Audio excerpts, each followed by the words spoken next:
CUET UG application form जैसे आएगा आपको किस तरीके से फॉर्म फिलअप करना है स्टेप बाय स्टेप, और क्या इंपॉर्टेंट डॉक्यूमेंट्स लगेंगे फॉर्म फिलअप करने में।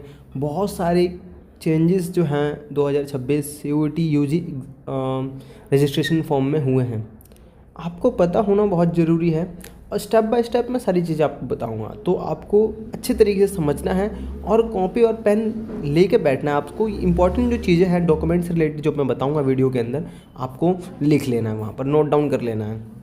ठीक है, तो स्टार्ट करते हैं। सबसे पहले आपका जो रजिस्ट्रेशन फॉर्म होगा वो इस वेबसाइट पे आ जाएगा। वेबसाइट का जो लिंक है वो मैं आपको वीडियो के डिस्क्रिप्शन बॉक्स में दे दूँगा, तो यहाँ पर आपको उसका लिंक देखने को मिल जाएगा। आपको ओपन कर लेना जब आएगा तब, ठीक है। यूजी और पीजी जो रजिस्ट्रेशन फॉर्म आएगा एप्लीकेशन, उसके लिए बात कर रहे हैं। और फॉर्म आपका आने वाला है उसके बारे में बाद में बात करूंगा। अभी मैं कंप्लीट जो प्रोसेस आपको बता दूं, तो आपको स्टेप बाय स्टेप सारी चीज़ें बताऊंगा और बताऊंगा कि क्या डेट है जो आपकी फॉर्म रिलीज़ होने की डेट एक अनाउंस है वो आ जाएगी वहाँ तक। तो इस वीडियो में मैं स्टेप बाय स्टेप सारी चीज़ें आपको बताने वाला हूँ। तो सबसे पहले आपको ऑफिशियल वेबसाइट पे जाना है। CUET यूजी ये ऑफिशियल वेबसाइट है, देखो cuet.samar.ac.in, ठीक है। यहाँ पर आपको इम्पोर्टेंट जो है वो सारे अपडेट्स इस वेबसाइट पे मिल जाएंगे CUET यूजी से रिलेटेड। साइन अप करना है, ठीक है। Enter your application number and passport security pin, ये सब OTP वेरिफिकेशन सब हो जाएगा। Make the changes in your application and double check details before submitting the final form. ये याद रखना है आप सभी को। जब आप फॉर्म सबमिट करोगे तो एक बार अच्छे तरीके से डिटेल चेक कर लेना है, डबल चेक जिसको बोलते हैं। तो जो डेट है वो बता देता हूँ यहाँ पर। CUET 2026 रजिस्ट्रेशन स्टार्टिंग जो डेट है वो यहाँ पर दे रखा है last week of February, but मैं बता दूँ जनवरी 25 तक भी आ सकता है, और फर्स्ट वीक और लास्ट वीक फरवरी तक आपके जो CUET का रजिस्ट्रेशन फॉर्म है वो आएगा। तो आएगा, आपको किस तरीके से फॉर्म फिलअप करना है ना आने के बाद से, वो सारा प्रोसेस इस वीडियो में मैंने डाल रखा है अच्छे तरीके से आपको बताने के लिए, ठीक है। तो एंड तक सभी स्टूडेंट ज़रूर देखना, और जो अगर कुछ ना समझ में आए तो कमेंट बॉक्स में ज़रूर लिखना। रजिस्ट्रेशन एंड जो डेट रहने वाली है वो आपकी मार्च तक रहेगी, यहाँ पर अप्रैल दे रखा है, ठीक है। एप्लीकेशन करेक्शन विंडो जो आपकी रहेगी first week of April. CUET admit card जो रिलीज़ रहेगा, जो डेट है वो आपका सेकेंड वीक ऑफ मई है, लेकिन आपका फर्स्ट वीक ऑफ मई को जो है वो आपकी एडमिट कार्ड रिलीज़ हो सकता है, जो टेंटेटिव डेट्स हैं, ठीक है। डेट शीट के अनुसार मैं बात कर रहा हूँ यहाँ पर। 2026 यूजी एग्ज़ाम मई 2026 में होगा, ये बात बिल्कुल सही है। आपके मई 2026 में एग्ज़ाम होने वाले हैं CUET यूजी के। फोर्थ वीक ऑफ जून जो है वो आपका आंसर रिलीज़ हो जाएगा जून में, और लास्ट वीक ऑफ जून 2026 ये आपका रिजल्ट डे होगा। टेंटेटिव बता रहा हूँ, इस आगे पीछे हो सकता है, 10 दिन या 5 दिन पहले भी हो सकता है। फिर आपके साथ जो है वो announcement of the CUET UG exam जो लास्ट वीक अप्रैल रहेगा, जिसमें आपको सिटी जो फॉर्म फिलअप करोगे आपका सेंटर अलोकेट जो किया जाएगा वो अप्रैल में हो जाएगा, ठीक है, मई से पहले। फिर एलिजिबिलिटी क्राइटेरिया की अगर बात करें, जो बता रखा है यहाँ पर, candidate must have the complete 12th, आपकी 12th कंप्लीट होनी चाहिए फॉर्म फिलअप करने के लिए, है ना। और कैंडिडेट बस यही है, बोर्ड के अंदर आपको एलिजिबल होना चाहिए, एटलीस्ट मिनिमम 50% से ऊपर आपके मार्क्स होने चाहिए, ठीक है। और एज लिमिट यहाँ पर अभी तक नहीं है। हाँ, कुछ यूनिवर्सिटी के अंदर एज लिमिट होता है, बट यहाँ पर एज लिमिट नहीं है, ठीक है। देन आपको मल्टीपल यूनिवर्सिटी एप्लीकेशन जो है वो फॉर्म फिलअप कर देना है। आप कौन कौन सी यूनिवर्सिटी को टारगेट कर रहे हो, लाइक BHU, DU, JNU, तो है ना, उसके अकॉर्डिंग जो भी एटलीस्ट ये टॉप यूनिवर्सिटीज़ हैं जो स्टूडेंट टारगेट करते हैं। तो आपका जो टॉप यूनिवर्सिटी है नीचे कमेंट बॉक्स में लिखना आप लोग। इससे पता चलेगा कि कितने सारे स्टूडेंट यूनिवर्सिटी को कौन सी यूनिवर्सिटी को प्रायोरिटी दे रहे हैं, उसके अकॉर्डिंग मैं आपको इस चैनल पर अपडेट देता रहूँगा। हालांकि DU से तो रिलेटेड मिलता रहेगा, बट BHU के स्टूडेंट्स होंगे या फिर JNU को जो टारगेट करने वाले स्टूडेंट्स होंगे, तो उनके बारे में भी मैं डिटेल में आपको वीडियो प्रोवाइड करूँगा। तो आप ज़रूर लिखना आप कौन सी यूनिवर्सिटी को टारगेट करने वाले हो CUET 2026 के अंदर। देन आपको सब्जेक्ट सिलेक्शन करना है। सब्जेक्ट सिलेक्शन के ऊपर मैंने वीडियो बना रखी है, आप देख लेना आपको किस तरीके से सब्जेक्ट, ये 10 सब्जेक्ट मैक्सिमम करना होता है, लेकिन आपको मैक्सिमम 10 सब्जेक्ट सेलेक्ट कभी नहीं करना होता है, ठीक है। बात बता रहा हूँ मैं आपको, मैक्सिमम से मैक्सिमम आपको 5 से 6, इससे ज़्यादा सब्जेक्ट आप सेलेक्ट मत कीजिएगा, ठीक है। उसके बाद जो है वो फ़ीस पेमेंट करनी है आपको फॉर्म की, ठीक है। और वो आपके जितना सब्जेक्ट आप फिल करोगे, जैसे कि 5 या 6, तो उसके अकॉर्डिंग आपको वहाँ पर फ़ीस लगेगी, ठीक है। उसके बाद आपको कन्फर्मेशन नोटिफिकेशन आ जाएगा, ठीक है, और आपका फॉर्म सबमिट हो जाएगा। देन आपको रजिस्ट्रेशन में स्टेप बाय स्टेप में बोला था मैंने, बात यहाँ पर आपको बताऊँगा। तो स्टेप बाय स्टेप सारे प्रोसेस को देखते हैं एक बार। तो रजिस्ट्रेशन सबसे पहला प्रोसेस है, ठीक है। न्यू रजिस्ट्रेशन टैब आपको खोलना है, रजिस्ट्रेशन करना है, ठीक है। Candidate will receive there user name and password, जो भी है आपको मिल जाएगा वहाँ पर OTP। उसमें रजिस्ट्रेशन फॉर्म स्टेप, ये सारी डिटेल्स फिलअप करनी है, ठीक है। उसके बाद ID, email ID सब आपको अच्छे तरीके से रखना है। पासवर्ड जो आपको ना बनाने में कई स्टूडेंट को दिक्कत होती है, तो पासवर्ड आपको जो है यहाँ लिख रखा है उसी तरीके से आपको पासवर्ड फिल करना है, बनाना है, ठीक है।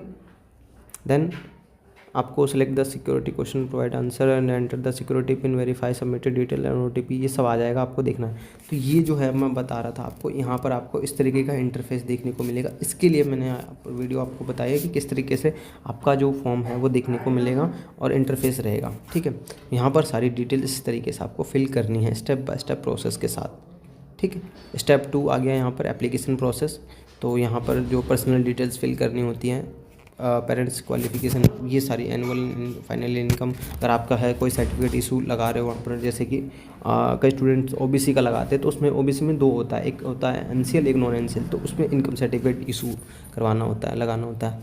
फिर confirmation domicile state, confirmation being mode of preparation, ये सब सारी चीज़ें आपको फिल करनी होती हैं, ठीक है। NCC कोटा अगर आप स्कूल के अंदर है या नहीं, जो भी है, तो इस तरीके से ये सारी डिटेल्स आपको स्टेप बाय स्टेप फॉलो करनी होती है, ठीक है।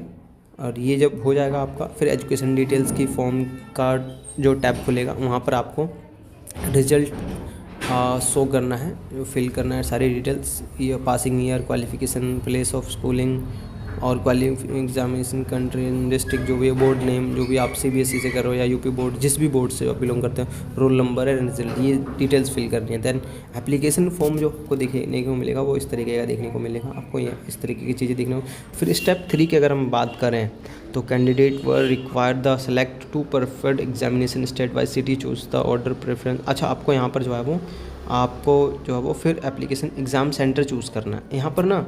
तो कुछ मैंने बताया चेंजिंग वाला जो ऑप्शन है वो तो है, लेकिन जो मेन इंपॉर्टेंट चेंज जो इस बार किया गया है, आपको वहाँ पर ऑप्शन नहीं दिया जाएगा सेंटर का। तो वो सेंटर का ऑप्शन इसलिए नहीं दिया जाएगा क्योंकि इस बार ये चेंज है कि आपको जो आपका आधार है उसके अकॉर्डिंग ही आपको जो है वो, उसके एड्रेस के अकॉर्डिंग आपको सेंटर जो है वो एलोकेट किया जाएगा, ठीक है। ये बात आपको क्लियर हो जानी चाहिए। देन यूनिवर्सिटी प्रोग्राम सिलेक्शन, वो कर लेना आपके कौन से प्रोग्राम के अंदर, जैसे कि BA हिस्ट्री ऑनर्स या BA पॉलिटी ऑनर्स, ठीक है, या फिर प्रोग्राम, तो जो भी आप उस कोर्स परस्यू करने चाहते हो तो उसमें आपको सिलेक्ट कर लेना है, ठीक है। इस तरीके से यहाँ पर इंटरफेस देखने को मिलेगा यूनिवर्सिटी के अंदर।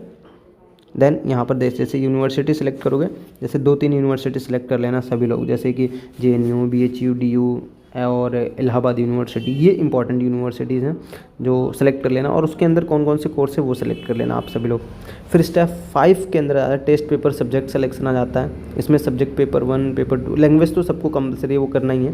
फिर जो भी है, आप अगर जाओ जनरल मेंटल एबिलिटी टेस्ट अगर देना चाहते हो, जिसको हम बोलते हैं गेट का पेपर है ना, तो वो आपको अगर चूज़ करना है तो वो भी चूज़ कर लेना आप लोग। पेपर 3, पेपर 4, इस तरीके से आपको ये ऑप्शन देखने को मिलेगा। यहाँ सब्जेक्ट सारे सेलेक्ट करने, और उसमें यही करना है। देखो इंपॉर्टेंट जो इसमें है, जो मैं बता देता हूँ, क्लास 12th के अंदर अगर आपने जो सब्जेक्ट पढ़ा है उसी को ही सेलेक्ट करना है, उसके बियॉन्ड कोई भी सब्जेक्ट आपको सेलेक्ट नहीं करना है, ये याद रख लेना आप सभी लोग, ठीक है। तो ये बात आई होप कि सभी स्टूडेंट समझ रहे होंगे। और फ़ोटोग्राफ का जो साइज़ होना चाहिए वो 10 to 100 KB होना चाहिए। सिग्नेचर का जो साइज़ है वो 30 KB होना चाहिए मैक्सिमम। और PDF जो कैटेगरी सर्टिफिकेट जो भी होगा वो इस तरीके से होना चाहिए। अच्छे तरीके से उसको अपलोड कीजिएगा आप सभी लोग जब भी फॉर्म आएगा, अपलोड डॉक्यूमेंट, और इस तरीके का आपको इंटरफेस देखने को मिल जाएगा। सारी चीज़ें वहाँ पर लिखी रहेगी, उसके अकॉर्डिंग आपको भरना है। स्टेप 7 जो एप्लीकेशन फ़ीस पेमेंट है, ये अगर सब हो जाने के बाद ना आपको OTP आएगा, तो OTP आपके एप्लीकेशन फॉर्म पेमेंट पे आ जाएगा, वो फ़ोन मैसेज आ जाएगा, वहाँ पर मेल पे भी आ जाएगा, ईमेल ID पे आ जाएगा। तो दोनों चीज़ आपको ध्यान रखनी है। फिर एप्लीकेशन फ़ी पेमेंट भरनी है आपको। ये सब होने के बाद आपका फ़ी पेमेंट लगेगा। तो फ़ी पेमेंट का प्रोसेस जो भी रहेगा, जैसे कि आप ज़्यादा सब्जेक्ट फॉर्म फिलअप करोगे तो 1200, 1250 या फिर 1500 के आसपास, 1300 के आसपास फ़ीस लगती है। मैक्सिमम जो फ़ीस मैं बता रहा हूँ आपको, फॉर्म फिलअप में 1200 से 1300 रुपये तक का खर्चा आएगा, मतलब उसमें फ़ीस लगेगी। अदरवाइज़ फिर ये मान के चलो कि 800 या 900 अगर कैटेगरी है तो भी उसमें मेरे अकॉर्डिंग कि 1000 रुपये मान के चलो कि आपका मिनिमम लगना ही है। मैक्सिमम 1500-1400 रुपये तक फीस लगती है इसमें फॉर्म फिलअप में। तो ये सब प्रोसेस है। ये सब हो जाने के बाद आपको यहाँ पर जो है वो कन्फर्मेशन पेज का एक डाउनलोड का ऑप्शन आएगा, वो आपको डाउनलोड कर लेना है। ठीक है, अच्छे तरीके से याद रखना आप सभी लोग। उसमें जो आपको जो नहीं करना वो अवॉइड करना, आपको कोई भी मिस्टेक या कोई गलती ना हो, जो अभी से ध्यान रख लो, इसको लिख लेना। इसलिए मैंने आपको शुरुआत में बोला था कॉपी पेन पे ले लेना आप लोग सभी लोग। ब्लर इमेज जो अपलोड करोगे तो उसमें ब्लरी इमेज नहीं होना चाहिए। जस्ट बिकॉज ऑफ होता क्या है कि अगर आप ब्लर इमेज उसमें अपलोड कर दोगे अपडेट वहाँ पर, तो फिर जो है वो आपका एडमिट कार्ड मिस हो जाएगा, फ़ोटो सही नहीं आएगी आपकी। ठीक है, प्लेन जो वाइट बैकग्राउंड होना चाहिए फ़ोटो का, वो याद रख लेना आप लोगों को। ठीक है, जो आप फोटोज़ पे अपलोड करोगे। और qualification certificate, make sure upload the necessary qualification certificate पर रिक्वायरमेंट, जो रिक्वायरमेंट है वही आपको उसमें अपलोड करना, और कोई अननेसेसरी चीज़ें अपलोड नहीं करनी है। आफ्टर COT एप्लीकेशन प्रोसेस, तो अब आपके इसके बाद क्या होगा, आप COT एप्लीकेशन प्रोसेस के बाद आपको print out and soft copy आपको प्रिंट करवा लेना है, पहला स्टेप। दूसरा COT including the registration application number, passport, ये याद रख लेना है। ठीक है, ये याद करने के लिए बोल रहा हूँ मैं, याद कर लेना और अच्छे से सेव करके रख लेना। और अपने मम्मी या पापा जो भी उसके फ़ोन में अपने आसपास हुआ वो, मतलब दोस्त या फिर पापा जी, मम्मी जी, जो भी होगा आपके अगर फ्रेंड होंगे तो उनके पास जो है वो फ़ोन में सेव जरूर कर लेना ये ID, पासवर्ड, सारी चीज़ें, ताकि कोई दिक्कत ना हो। एप्लीकेशन फॉर्म आपका जो एक बार हो जाए तो वो खुल जाए दोबारा से, इस तरीके से आपको रखना है। और documents updated COT 2000 form, application form, verify the enter details, create a list to correction and changes to be during. अब जो आप ना उसमें सही तरीके से सब कर लोगे, अगर कुछ दिक्कत होगी तो आपका करेक्शन विंडो में आप उसको सही कर लोगे। लेकिन सारी चीज़ें सही नहीं होती, उसमें बहुत बेसिक और कुछ छोटी चीज़ें हो जाती हैं, आप सही कर सकते हो कुछ अगर मिस्टेक हुआ तो आपको जो सबसे पहले अभी से जो ध्यान रखना है वहाँ पर लिख लेना आप लोग, जब ये नोट कर रहे हो तो किसी भी प्रकार का कोई भी मिस्टेक नहीं होना चाहिए फॉर्म फिलअप करते वक्त। तो याद रखना आपको जब भी आएगा तो विजिट द COT वेबसाइट। ठीक है, आपको चेक करते रहना है। फॉरगॉट पासवर्ड और select and the security question answer, the password will be send the registration email ID, उस पर आपको मिल जाएगा पासवर्ड अगर आपको फॉरगेट भी होता है तो। ठीक है, हेल्प सेंटर, ये बिल्कुल ध्यान नहीं, बस इतना ही आपको याद रखने की ज़रूरत है। अगर कोई दिक्कत, कोई इशू आ रहा है, आप नहीं समझ पा रहे हो, तो नीचे कमेंट बॉक्स में ज़रूर लिखना। और COT एंट्रेंस एग्जाम से रिलेटेड जो भी लेटेस्ट अपडेट्स होगी तो इस चैनल पर आपको मिलता रहेगा, उसके लिए चैनल को सब्सक्राइब जरूर कर लेना आप सभी लोग। वीडियो अगर अच्छी लगी, हेल्पफुल लगी है तो आप शेयर ज़रूर करना अपने फ्रेंड ग्रुप में और फ्रेंड के साथ। Thank you so much for watching this video.